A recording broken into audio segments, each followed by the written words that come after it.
Bonjour à tous, vous écoutez l'émission Compte à rebours présentée par Thérèse Pan pour Radio Taïwan International.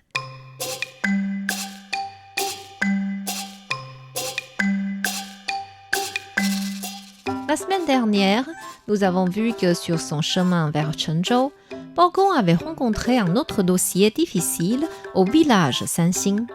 Un jeune de 16 ans s'appelant Han Ruilong se retrouvait accusé de meurtre après avoir été appréhendé dans la rue à l'aube avec la tête d'une femme emballée. D'après ses dires, le boucher lui avait donné cette tête déjà emballée quand il voulait lui acheter une tête de cochon en offrande à Dieu qui lui avait permis de trouver un coffre rempli d'argent enterré sous le lit de sa mère. Or, l'argent dans le coffre s'était avéré être des billets funérailles après coup et sous ce coffre se trouvait un cadavre d'homme sans tête. Pour résoudre ce problème, Bao était bien embêté. Son secrétaire Gong Sun-ce se proposa d'aller faire de nouveau des enquêtes secrètes. Mais comme il était devenu plus connu maintenant, Bao pensait qu'il pourrait se faire remarquer facilement.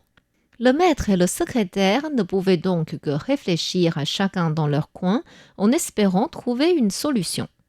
Quand les 4 frères adoptifs entendirent parler de cette affaire, le 4e frère Zhao Hu dit aux autres : « Depuis que nous rendons service à Bao Gong, nous n'avons pas encore de grandes contributions. Maintenant, notre maître rencontre ce problème, c'est normal que nous l'aidions à le résoudre. Je vais donc partir mener des enquêtes. » Jeune frère, ce dossier concerne 2 meurtres. Grossier comme tu es, comment pourrais-tu faire des enquêtes discrètes ? Si tu ne le fais pas bien, les gens vont se moquer de toi pour longtemps. Honteux, Zhao Hu ne pouvait que retourner dans sa chambre en boudant. Un des servants assez malins lui proposa : « 4e maître, j'ai une idée pour vous. Vous allez quand même faire des enquêtes en cachette. Mais il faut que vous vous déguisiez au point que personne ne puisse vous reconnaître. Si vous trouvez des pistes, la contribution vous reviendra. Et si vous n'en trouvez pas, vous pouvez toujours revenir discrètement sans que les autres le sachent. Qu'en dites-vous ? » ?»« C'est génial! Nous allons faire comme ça. » Ainsi, ce servant aida Zhao Hu à se déguiser en clochard. Non seulement il lui donna des habits sales et déchirés, mais en plus il lui mit des cendres sur la peau, avec de la couleur rouge et vert pour imiter du sang et du pu. Ensuite, Zhao Hu prit un bâton et un bol pour mendier et partit. Arrivant devant un temple, il vit un moine à la porte et lui demanda : « Savez-vous où se trouve le corps de la femme et la tête de l'homme ? » Le moine croyait qu'il était fou et ferma vite sa porte. Zhao Hu fut réveillé par sa propre bêtise et se dit : « Je viens pour faire des enquêtes secrètes. Il ne faut pas que je demande aussi ouvertement. Bon, puisque je me suis déguisé en clochard, je dois mendier. Alors ça, je ne l'ai jamais appris. Pas grave, je vais crier n'importe quoi et ça ira. S'il vous plaît, un bol ou un demi-bol de riz. Pas grave si c'est brûlé ou trop cuit. » Loin de son attente, personne ne vint lui donner quoi que ce soit. Comme il n'avait aucune chance de causer avec quelqu'un, il était de moins en moins excité et commença à s'inquiéter. Le jour tomba et la lune très lumineuse apparut. Arrivant à l'entrée du village, il vit un homme sauter par-dessus le mur de chez quelqu'un. Il se dit : « Les voleurs sortent dès le début de la soirée maintenant. Je vais donc le suivre. Au moins, j'aurai quelque chose à faire. » Et il sauta aussi par-dessus le mur. Il atterrit dans la cour arrière d'une maison et vit le voleur accroupi en train de quêter l'intérieur de la maison par la fenêtre. Zhao Hu saisit l'homme par derrière et dit : « Si tu cries, tu seras mort. »« Ah, d'accord, je ne crie pas. Laissez-moi partir, s'il vous plaît. »« Comment tu t'appelles ? Qu'est-ce que tu as volé? Où l'as-tu caché? Je m'appelle Ye Qian'er. C'est la première fois que je vole et je n'ai rien volé encore. Zhao Hu fouilla son corps sans rien trouver et vérifia alentour pour voir s'il n'y avait pas d'objet caché. Il remarqua le coin d'un tissu blanc sorti du sol et se mit à le tirer.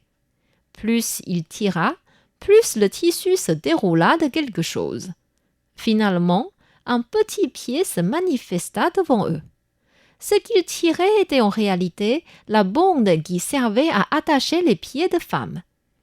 Zhao Hu tira le pied de toute sa force et le corps d'une femme sans tête sortit de terre. Ha! Tu n'es en fait pas un voleur, mais un meurtrier. Je ne suis pas n'importe qui, mais un garde du corps de Bao Gong. Je suis justement en train d'enquêter secrètement sur ce dossier. Terrifié, Ye Qian'er le supplia. Ce n'est pas moi, s'il vous plaît. Je voulais venir voler, mais je n'ai tué personne. C'est devant le juge que tu te plaindras. Maintenant, attends-moi sagement ici. Zhao Hu attacha Ye Qian'er avec la bande blanche et déchira un bout de tissu pour le mettre dans la bouche du suspect. Ensuite, il courut vers la mairie. C'était environ 8 heures du soir. Les gardiens de la porte virent un clochard courir vers eux et voulaient l'empêcher d'entrer. Or, Zhao Hu ouvrit ses bras en poussant les gardiens qui tombèrent tous au sol. Arrivé dans la cour, il croisa le servant Bao Xing et le saisit en disant « Ça tombe bien !»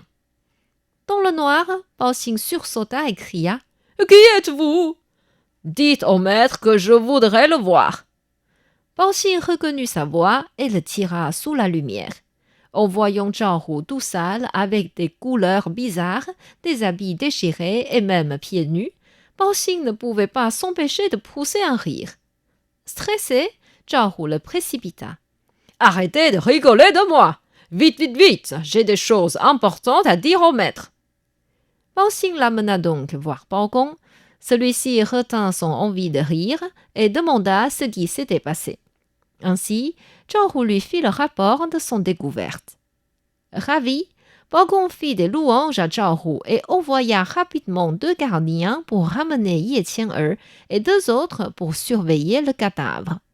Bien fier, Zhao Hu retourna dans sa chambre pour se nettoyer et se reposer. Quant au servant qui lui avait donné cette bonne idée, Zhao Hu lui donna un grand pourboire comme remerciement. Quand Ye Qian'er arriva au tribunal, Bao Gong l'interrogea. « Quel est votre nom?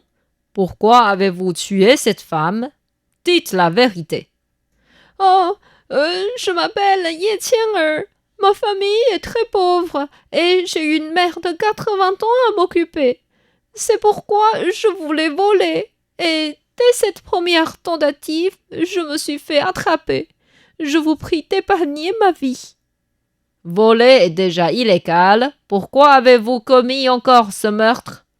Je reconnais que je voulais voler, mais je n'ai tué personne.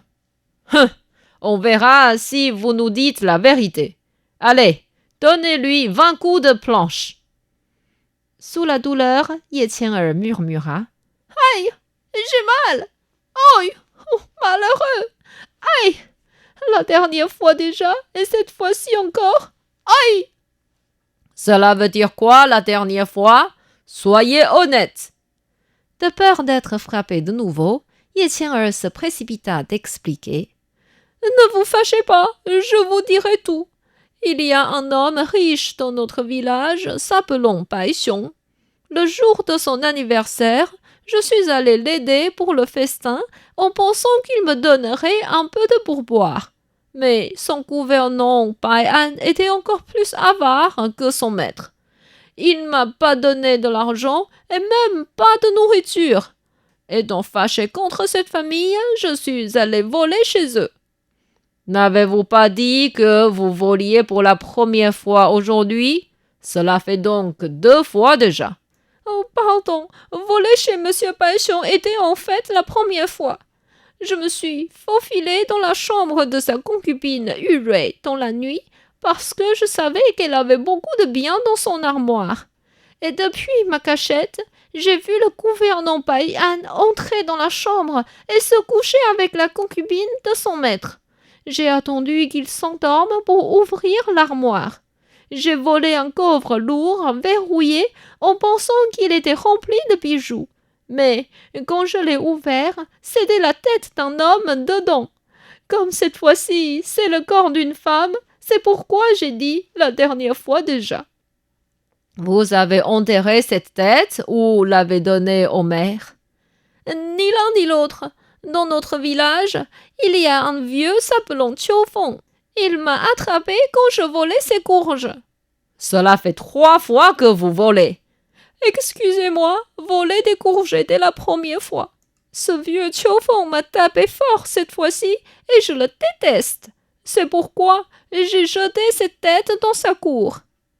Bao Gong ordonna au gardien de mettre Ye Qian'er en prison et de lui amener Bai An et Qiu Feng le lendemain matin. Alors, nous avons enfin retrouvé le corps de la femme et la tête de l'homme. Mais qui les avait tués? Pour quelles raisons les décapiter? Je vous invite à suivre notre émission la semaine prochaine pour la suite de l'histoire.